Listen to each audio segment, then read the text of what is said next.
Good evening दोस्तों, आज हमारा सफ़र आगे शुरुआत हो रहा है। आज मैं आपको एक ऐसी कहानी सुनाता हूँ जो बहुत ही प्रेरणादायक और हर किसी को मानवता की एक बहुत बड़ी मिसाल के रूप में है।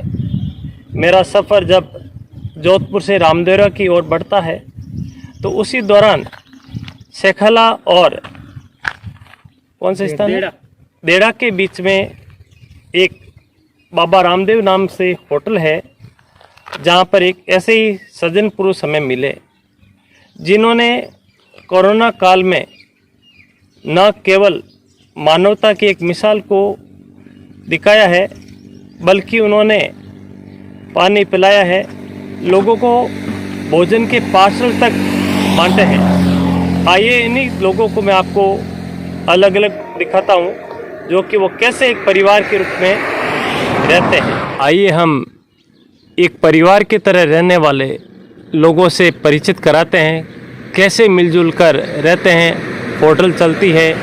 एक ऐसी रोमांचित कहानी है जो आप खुद सुनकर रोमांचित हो जाओगे। क्या नाम आपका? राजू। राजू जी।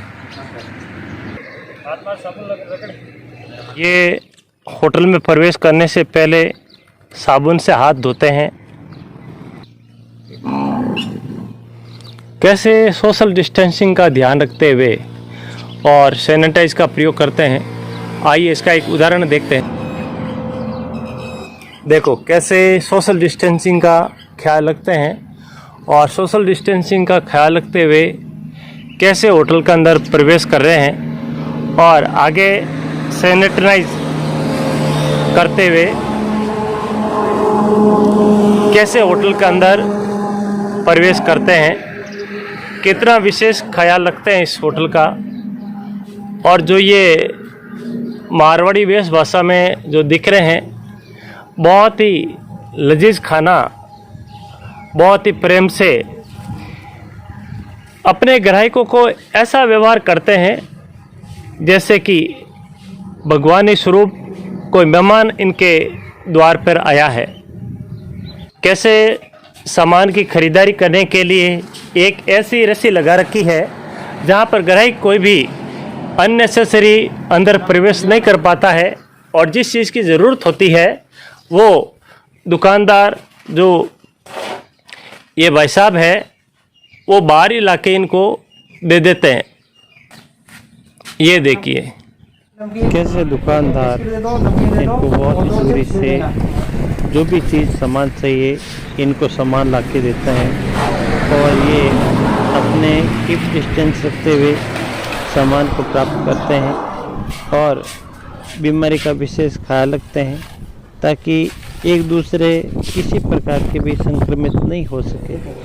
इसकी जिम्मेदारी एक दूसरे दोनों की है।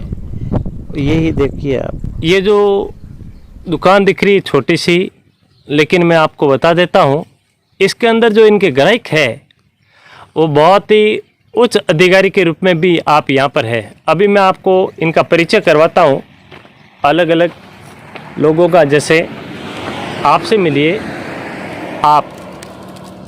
भाई साहब आपका क्या नाम है? करण सिंह राठौड़ नाम है मेरा। हाँ जी। मैं जोधपुर से हूँ। हाँ। और गवर्नमेंट कंस्ट्रक्शन के काम चल रहे हैं मेरे यहाँ पे। हाँ। तो मैं जब यहाँ आया था, हाँ जी, तो यहाँ लॉकडाउन के अंदर सारी की सारी होटल्स वगैरह थे जो लॉकडाउन में थे, सारे बंद थे। लेकिन जब आपको खाने की समस्या हुई थी उस समय? बिल्कुल हुई थी सर। तो आप लोगों को किसी ने मदद की थी? हाँ, थोड़े दिन तो नहीं की, फिर यहाँ किसी से पता चला कि एक होटल है बाबा रामदेव करके जो सेखला और देड़ा के बीच में है। उनका आपके साथ कैसा व्यवहार रहा? बहुत ही अच्छा। आपको खाना खिलाया? कैसे लौटा दिया? बिल्कुल नहीं, खाना खिलाया, हमको बिठाया, खाना खिलाया बिल्कुल सावधानी के रूप में। आपके साथ में ऐसा कोरोना के लिए कोई छुआछूत जैसा कोई भाव, कोई व्यवहार ऐसा किया? नहीं, बिल्कुल नहीं। अच्छा। लेकिन जो सावधानी थी वो पूरी बरती गई, इनकी तरफ से भी और हमारी तरफ से भी। और हमारे जो होटल के ओनर हैं राजू जी, तो बालेसर के हैं, बहुत ही अच्छे आदमी हैं, अच्छे इंसान हैं और उन्होंने मानवता दिखाई है अपनी, और इस कोरोना काल में उन्होंने हमारा साथ दिया। अच्छा, केवल आपको ही साथ दिया या यहाँ रोड से चलने वाले जिनके पास पैसे नहीं थे उनका भी उन्होंने साथ बिल्कुल, दिया? सबका साथ दिया। जो भी यहाँ थे उनके लिए पानी की व्यवस्था करना, सारी डिस्पोजल वगैरह और पार्सल खाने के लिए विथ सोशल डिस्टेंसिंग के साथ इन्होंने पूरी सहायता की, मदद की। आप इनके लिए क्या कहना चाहोगे, राजू जी के लिए? बस यही कहना चाहता हूँ कि ऐसा काम करते रहें, और यही हमारे कोरोना योद्धा हैं, कोरोना वॉरियर हैं, जिन्होंने हमारी सहायता की, सारे मजदूरों की सहायता की। इनके लिए मैं यही चाहता हूँ कि इनकी सारी मनोकामना है जो पूर्ण हो। जैसे सरकार ने सरकारी आदमियों को तो पारितोषिक कर दिया, लेकिन जो ऐसे अप्रत्यक्ष रूप से इन लोगों ने, जैसे राजू जैसे लोगों ने, इन्होंने समाज के लिए सेवा की है, उनके लिए सरकार की क्या अपेक्षा है? सरकार से मैं यही कहना चाहता हूँ कि इन लोगों के ऊपर भी ध्यान दिया जाए, इन्हें भी समझा जाए कि ये कैसे कार्य करते हैं, इन्होंने कैसा ध्यान रखा है, और इनको भी कुछ सरकार की तरफ से इनको सहायता प्रदान की जाए जो ये आगे और लोगों की मदद कर सके। बहुत बहुत धन्यवाद भाई साहब। भाई साहब, आपका क्या नाम है? My name is Gaurav. Okay, आप भी यहाँ खाना खाने के लिए आते हैं? यस। कोरोना काल के अंदर कैसा आपके साथ व्यवहार रहा था उस समय? कोरोना काल में मेरे राजू जी के साथ बहुत अच्छा व्यवहार हुआ। मैं जयपुर ज़िले का रहने वाला हूँ। मैं यहाँ रहते काल में इंडिया ऑयल का पेट्रोल पंप का काम चल रहा था, तो मैं जब आया यहाँ पे तो मुझे आसपास के होटलों पे खाना नहीं मिला, मेरे साथ दुर्व्यवहार किए। राजू जी के मैं होटल पे आया तो मेरे साथ इनने अच्छा व्यवहार किया, अच्छा खाना खिलाया, अच्छा एक परिवार के सम्मान पे मैंने इनको इज्जत दी, इन्होंने मेरे को इज्जत दी। टाइम पे मैंने खाना खाया, टाइम पे मैंने यहाँ सोया, हर चीज़ मेरे को व्यवस्था पूर्वक मिली। दर्शकों, एक आपको मैं बात बता देता हूँ। कोरोना काल के अंदर पहली बात तो होटलें बंद थी, जो होटलें चालू भी थी तो लोगों के साथ में ऐसे साथ दुर्व्यवहार हुआ था जहाँ पर मानवता भी शर्मसार हो गई थी। लेकिन कई ऐसे लोग भी थे, जिसमें हमारी ये भाई साहब भी एक है, जिसमें लोगों के साथ में देवदूत बनकर आए, जिन्होंने हर व्यक्ति की मदद की, उनको सीने से लगाया। उनको कोरोना काल के अंदर भी जो भी इनको सुविधा खाने पीने की हो सकती सुविधा की, सोशल डिस्टेंसिंग का विशेष ख्याल करते हुए, क्योंकि कुछ लोगों ने केवल इस बीमारी को एक अछूत के रूप में घोषित कर दिया था, जिसके अंदर मानवता भी हास हो रही थी। ऐसे प्रकार मैं आपको कई और लोगों से मुलाकात कराता हूं इनके बारे में। भाई साहब, आप कहाँ से हो? आपका क्या नाम है? मेरा नाम सुशील राणा है। मैं यहाँ इंडियन ऑयल पेट्रोल पंप की तरफ से प्रोजेक्ट इंजीनियर हूँ, और हमारा यहाँ पास में ही 200-300 मीटर की दूरी पर एक पेट्रोल पंप का काम चलता है। तो उसके लिए हमारे पास पूरी टीम है, और हम भी यहाँ आए थे। कंपनी ने तो हमें ये करके अच्छी तरीके से भेजा था कि आपको फैसिलिटी जैसे रहेंगी वो अरेंज होंगी। लेकिन जब हम यहाँ आए तो हमें यहाँ चारों तरफ कुछ मिला नहीं। काफ़ी परेशानियाँ हो गई, खाने पीने से लेकर के रहने तक, ऊपर से बारिश गर्मी सब तरीके से मौसम भी ख़राब हुए।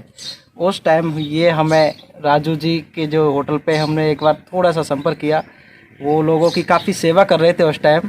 आने जाने वालों के लिए भी पार्सल की सुविधा दी रखी थी इन्होंने, और सोशल डिस्टेंसिंग के साथ में जितना भी इनसे बन रहा था, वो अकेले रहते हुए भी काफ़ी लोगों का ख्याल रखा।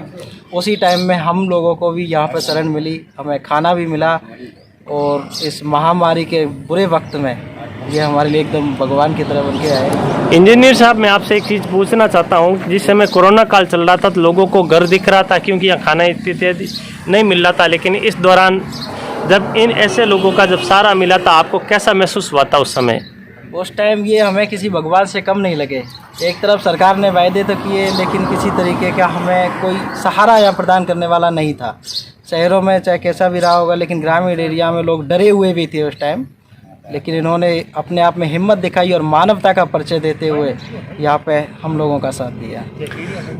तो आपके घर वालों को भी विश्वास हुआ था कि जो हमारा बेटा है या हमारे परिवार का सदस्य है, जहाँ पर अभी खाना पीना इत्यादि सुरक्षित मिल रहा है, और उनको संतुष्टि हुई कि नहीं हुई? आपके स्टार्टिंग में तो जब हमने उनसे कहा तो उन लोगों को खुद को विश्वास नहीं हुआ कि एक ऐसे बुरे वक्त में, जहाँ जब घर के हालात तक अच्छे नहीं रहते थे, आपस में तनाव चल रहा था, और वहाँ पर कोई इतनी सेवा कर रहा था, ये देखकर उनको भी बहुत अच्छा लगा। और कई बार मैंने खुद वीडियो कॉल पे भी इनको बताया था, और सारी यहाँ की व्यवस्था बताई, तो उन लोगों को भी इस कोरोना के काल में घर पे किसी तरीके की टेंशन नहीं रही, और उनको लगा कि हम भी सेफ हैं और देश भी सेफ है।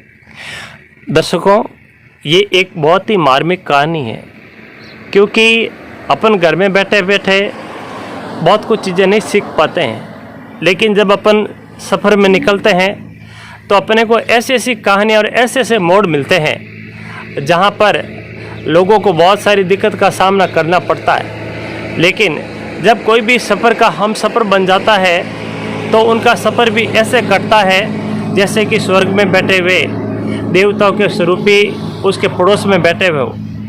ऐसे ही इंजीनियर साहब भी अपनी एक ऐसी रूहानी कहानी बताते हैं कि कैसे उनका एक ऐसे समय के अंदर अपना एक हम सफ़र बना, खाना पीना व्यवहार, चाहे फ़ोन का चार्जिंग हो या फिर कोई भी अन्य प्रकार की भी सुविधा हो, चाहे छाछ हो, चाहे और भी जो कोई दवाई इत्यादि के रूप में भी हो, तो उन्होंने व्यवस्था करके इनको एक ऐसा विश्वास दिलाया कि आप हमारे यहाँ पर सुरक्षित हैं, संरक्षित है, अपना स्थान कोरोना काल के अंदर नहीं छोड़े, आप यहाँ पर बिल्कुल सेफ है।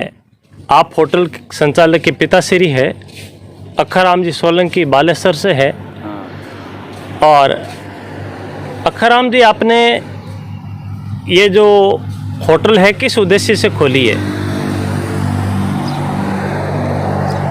आप कई ऐसा होटल खोली? जनता की सेवा करना खोले। अच्छा, आप जनता से बहुत अधिक पैसा प्राप्त करना चाहते हैं या हिसाब से ही? देसी खाना बना दो, जिम्मा दो, बढ़िया। आशा अटे एक बार जिम्मे तक बेर रोटी याद जिम्मे बीच कटे नहीं जिम्मे। तो आप कई इनमें प्रेम गोलो कई करो यूँ? देसी खाना बनाओ, देसी। अच्छा, देसी खाना बनाओ। हाँ। ग्राहक से हिसाब से पैसे लेते हो, बहुत ज़्यादा लेते हो? नहीं, पैसे हिसाब में देता, ज़्यादा खुले थे। पक्का? पक्का ग्राहक दे देता ही मैं तो। क्यों? हो। अच्छा, जो ग्राहक का आपके साथ में कैसा है, अटूट रिश्ता कैसा है? ग्राहक दे देता ही मैं तो। अच्छा, बहुत अच्छा रिश्ता आपका एक दूसरे के साथ में? हाँ। अच्छा, मैंने यहाँ पर खुद ने देखा है और ख़ासकर हमारे ग्राहकों से भी बात हुई थी कि हमारे एक दूसरे के साथ इतना प्रेम रखते हैं कि हम तो खुद घर की भी याद नहीं आती। क्या ये बात सच है कि आप लोगों का बहुत अच्छा व्यवहार रहता है? हाँ, खाना बढ़िया जिम्मा बेर रोटी जावे ऊपर। बहुत अच्छी बात, बहुत बहुत धन्यवाद सर। दोस्तों, इस प्रकार ये एक रूहानी कहानी बाबा रामदेव होटल, जो कि शेखाला रामदेव रोड जोधपुर में स्थित है। और कोई भी आपको नई ऐसे ही रोमांचक कहानी सुनाएंगे। आप हमारे YouTube चैनल को सब्सक्राइब करें, लाइक करें और ऐसी कहानियों को ज़्यादा से ज़्यादा शेयर करें, ताकि दुनिया के लिए यह एक प्रेरणादायक बन सके, जहाँ पर किसी प्रकार का भी कोई भी भेदभाव नहीं हो और एक दूसरे के साथ बहुत अच्छा व्यवहार करें। बहुत बहुत धन्यवाद। मैं राज सोलंकी आपका YouTube चैनल के अंदर स्वागत